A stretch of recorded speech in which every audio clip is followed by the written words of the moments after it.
بسم اللہ الرحمن الرحیم۔ داعی اعظم کا سفر دعوت۔ قرآن پاک میں اللہ تعالیٰ فرماتے ہیں کل ان کنتم تحبون اللہ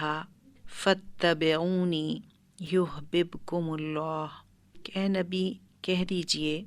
اگر تم اللہ سے محبت رکھتے ہو تو میری پیروی کرو، وہ تم سے محبت کرے گا۔ یعنی اگر تم یہ دعویٰ کرتے ہو کہ تمہیں اللہ سے محبت ہے اور تم یہ چاہتے ہو کہ اللہ بھی تم سے محبت کرنے لگے، اللہ بھی تمہیں محبوب بنا لے، تو اس کا طریقہ یہ بتایا فاتبعونی۔ نبی صلی اللہ علیہ وآلہ وسلم نے فرمایا کہ میرا اتباع کرو، میری پیروی کرو، میرے پیچھے پیچھے چلو۔ حدیث میں بھی اس بات کی تشریح ہے۔ نبی صلی اللہ علیہ وآلہ وسلم فرماتے ہیں، اور مشکات کی یہ حدیث ہے، جس نے میری سنت کو دوست رکھا اس نے مجھ کو دوست رکھا، جس نے مجھ کو دوست رکھا جنت میں میرے ساتھ ہوگا۔ نبی صلی اللہ علیہ وآلہ وسلم کی سنتیں کیا تھیں، اور ان سنتوں کی ترتیب اور ان سنتوں کی ترجیحات کیا تھیں؟ ہم سوچتے ہیں تو ہماری نظر ان سنتوں پہ جاتی ہے جیسے ہم کہتے ہیں سیدھے ہاتھ سے کھانا سنت، بیٹھ کر پانی پینا سنت، مسواک کرنا سنت، عیادت کے لیے جانا سنت، تعزیت کرنے جانا سنت، یہ ساری سنتیں ہیں۔ اور اس کے ساتھ ایک اور بڑی سنت اور اصل سنت جس کے لیے نبی صلی اللہ علیہ وآلہ وسلم نے پوری زندگی کوشش کی، پوری زندگی اس میں مصروف رہے، اس کے لیے جد و جہد کرتے رہے، اور وہ قرآن پاک میں اللہ تعالیٰ نے اس طرح سے سمجھا دی هو الذی ارسل رسولہ بالہدی ودین الحق لیظہرہ علی الدین کلہ لو کرہ المشرکون، کہ اللہ تعالیٰ نے اپنے نبی کو بھیجا ہدایت کے ساتھ اور دین حق کے ساتھ۔ کس لیے؟ اس لیے لیظہرہ، کہ اس کو غالب کر دے دوسرے تمام ادیان پر، دوسرے تمام زندگی گزارنے کے طریقوں پر، دوسرے تمام ازمز زندگی کے بارے میں جو مروج ہیں ان پر غالب کر دے، خواہ مشرکوں کو یہ کتنا ہی ناگوار گزرے۔ اور ہم دیکھتے ہیں کہ نبی صلی اللہ علیہ وآلہ وسلم کا سفر دعوت غار حرا سے، اور غار حرا میں اس پہلی وحی سے شروع ہوتا ہے جس میں جبرائیل علیہ السلام آتے ہیں اور وہ فرماتے ہیں اقرا۔ نبی صلی اللہ علیہ وآلہ وسلم معذرت کرتے ہیں، پھر دوبارہ اور سہ کہنے پر دہراتے ہیں، اور وہ پہلی وحی جس میں یہ پیغام دے دیا گیا کہ اقرا پڑھ مکمل ہوتی ہے، اور اس کے ذریعے گویا ہر داعی کو دین کا علم حاصل کرنے کا اسلوب اور سبق دے دیا گیا کہ دین کا کام کرنے کے لیے داعی کے لیے پہلی بنیادی ضرورت اور مقتضا تقاضا جو ہے وہ یہ ہے کہ علم حاصل کیا جائے گا۔ سورۃ مزمل نازل ہوتی ہے اور اس کے اندر حکم ملتا ہے کہ راتوں کو اٹھو اور اپنے رب کو یاد کرو، کہ یہ بھی داعی کے لیے ضروری توشہ ہے۔ اگلی وحی سورۃ مدثر کی آتی ہے اور اس میں پیغام ملتا ہے کہ اے اوڑھ لپیٹ کر لیٹنے والے، اٹھ اور خبردار کر دے اور اپنے رب کی بڑائی کا اعلان کر دے، اور یہ والی بات وَلِرَبِّكَ فَاصْبِرْ، کہ اپنے رب کے لیے صبر کر، کہ یہ کام رب کا ہے، رب کے لیے کرنا ہے، رب ہی کی پشتبانی ہوگی اور رب کے لیے صبر کرنا ہوگا۔ کہ جو بھی دعوت کا آغاز کرے نبی صلی اللہ علیہ وآلہ وسلم کے امتی ہونے کے ناطے اپنے اس فرض کو پہچانے، تو اس کو آج بھی ان تین تقاضوں کو سامنے رکھنا ہوگا۔ علم حاصل کرنا ہوگا، راتوں کو زاریاں کرنی ہوں گی، اور اپنے رب کے لیے مشکلات پر صبر کرنا ہوگا۔ مکہ میں یہ دعوت دی جاتی رہی، اور پھر مکہ سے مدینہ ہجرت ہوتی ہے، اور وہ پہلی اسلامی ریاست وجود میں آتی ہے، اور اس اسلامی ریاست میں نبی صلی اللہ علیہ وآلہ وسلم کو سربراہ مملکت کی حیثیت سے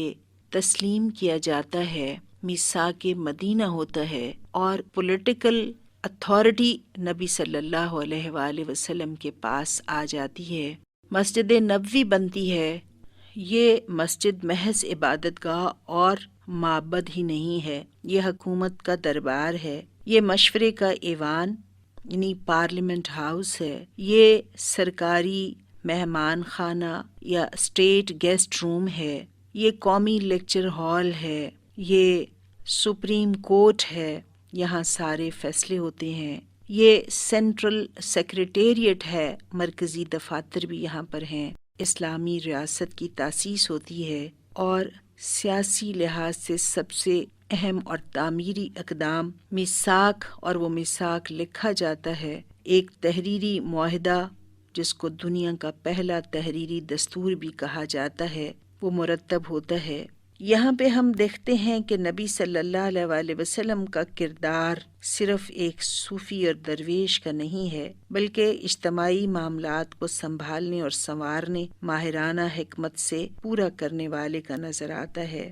یہ بھی سمجھ آتی ہے کہ دعوت برائے دعوت مطلوب نہیں تھی، بلکہ مطلوب اور مقصود کیا تھا، دائی کے پیش نظر تبدیلی کا دائرہ اور کام کا پیمانہ کیا تھا۔ تمدنی نظام میں حضور صلی اللہ علیہ وآلہ وسلم کوئی جزوی اصلاح چاہتے تھے یا ہماگیر؟ دعوت مذہبی اور اخلاقی تھی یا وہ سیاسی اہمیت بھی رکھتی تھی؟ اس کی وضاحت بھی اس آیت میں ہی ہوتی ہے جو میں نے پہلے آپ کے سامنے پڑھی، کہ جو پیغام لے کر نبی صلی اللہ علیہ وآلہ وسلم آئے تھے، جو مشن تھا، اس مشن کی تکمیل اور اس کا مقصد ہی یہ تھا کہ اس دین کو غالب کیا جائے اور نافذ کیا جائے۔ ایک مرکز اور اسلامی ریاست جس وقت وجود میں آ جاتی ہے، اس کا قانون قرآن پاک کا قانون بنتا ہے اور وہ نافذ ہونا شروع ہوتا ہے۔ ساتھ ہی بدر کا معرکہ ہوتا ہے، پھر احد کا میدان سجتا ہے، اور یاد رہے کہ 1000 کا لشکر نکلا تھا، 300 منافقین واپس چلے گئے، نبی موجود ہے، ان کے زیر تربیت ہیں، لیکن اس دور میں 33% لوگ منافقت کے اس عمل کا اظہار کرتے ہیں۔ آج بھی اتنی دل گرویدہ ہونے کی بات نہیں، اور اس احد کے میدان میں بھی وقتی شکست سے دوچار ہونا پڑتا ہے، خوب شور اٹھتا ہے، یعنی اگر قیادت کے اختیارات میں ہمارا بھی کچھ حصہ ہوتا تو نہ مارے جاتے، ہمارے مشورے پر عمل کیا ہوتا تو یہ نہ ہوتا۔ یہ بھی منافقین کا کردار تھا جو مدینہ میں ساتھ رہا۔ غزوہ احزاب شروع ہوتا ہے، 17 روزہ محاصرہ ہے، اور پھر فیصلہ اللہ تعالی کی مشیت سے جس وقت وہ آندھی چلتی ہے اس کے ذریعے سے ہوتا ہے، اور خندق کے اس پار بیٹھی بھی وہ اتحادی نیٹو فورسز، وہ ساری کی ساری بکھر جاتی ہیں، تتر بتر ہو جاتی ہیں، اور فیصلہ ہو جاتا ہے۔ نبی صلی اللہ علیہ وآلہ وسلم کا یہ دور ہمیں اس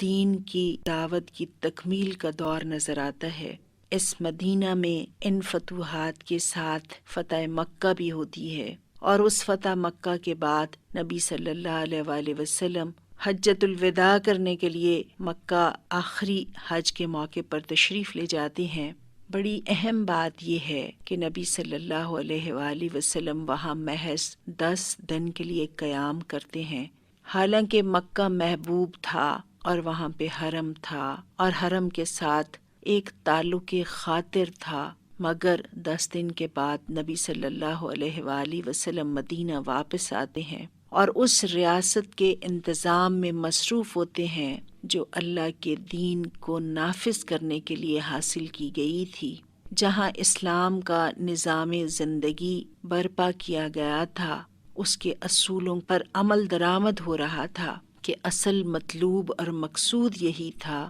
کہ اللہ کے دین کو اللہ کی دنیا میں اللہ کے انسانوں کی فلاح کے لیے نافذ کیا جائے۔ تو سنتوں میں بہت بڑی اور اہم سنت یہ سنت تھی اور ہے کہ قرآن پاک کے نظام کو عملاً دنیا پر نافذ کیا جائے، باقی تمام نظام ہائے زندگی پر غالب کیا جائے، اور اس کے لیے تمام عمر متحرک رہا جائے، سرگرم عمل رہا جائے، اور اسی کی تیاری کے لیے جو کردار مطلوب ہے اس سنت پر عمل کے لیے، اس کردار کی تیاری کے لیے ہی یہ نماز ہے، روزہ ہے، حج ہے، زکوٰۃ ہے، یہ ساری عبادتیں ہیں، یہ ساری باقی سنتیں ہیں کہ اصل مقصد یہی تھا، اصل مطلوب یہی تھا کہ اس ریاست اور دنیا پر اس خطے کا قیام عمل میں لایا جائے، اور ایسا خطہ اور